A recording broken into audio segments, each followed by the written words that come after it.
Hi friends, welcome to Shailu official. ఈరోజైతే శ్రావణ మాసంలో నేను వరలక్ష్మి పూజా విధానం గురించి చెప్పాలనుకుంటున్నాను. నేను మా ఇంట్లో జరుపుకున్న పూజ మీకు ఇంట్రొడ్యూస్ చేస్తున్నానండి.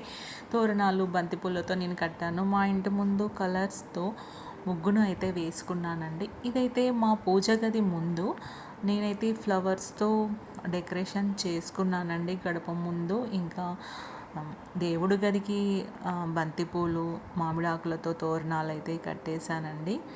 ఇంకా మా అమ్మవారిని చూడండి ఎంత చక్కగా ఉందో.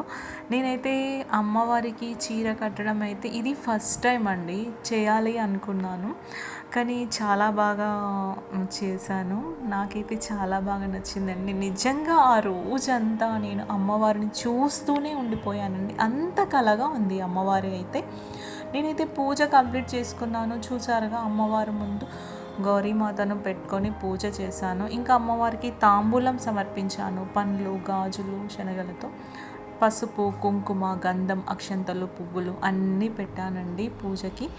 ఇంకా అమ్మవారికి పువ్వులతో వస్త్రంతో నగలు అన్నీ వేసి చాలా అంటే చాలా చక్కగా అలంకరించానండి. చాలా బాగా కుదిరిందండి, ఫస్ట్ టైం అయినా కానీ. నేనైతే పూజ కంప్లీట్ చేశాను. నైవేద్యాలు కూడా పెట్టానండి. నేనైతే 3 రకాల నైవేద్యాలు అయితే చేశానండి. పులిహోర, దద్దోజనము, ప్రసాదము చేశాను, కొబ్బరికాయ కొట్టాను. పూజ అయితే కంప్లీట్ అయిపోయిందండి. చాలా చక్కగా జరిగింది పూజ మాత్రము. నా ఛానల్ని ఫస్ట్ టైం చూసే వాళ్ళు అయితే సబ్స్క్రైబ్ చేయడం మాత్రం అస్సలు మర్చిపోకండి. ఈ వీడియో నచ్చితే లైక్ చేయండి, షేర్ చేయండి. Thank you friends. అందరికీ వరలక్ష్మి వ్రతం శుభాకాంక్షలు. బాయ్.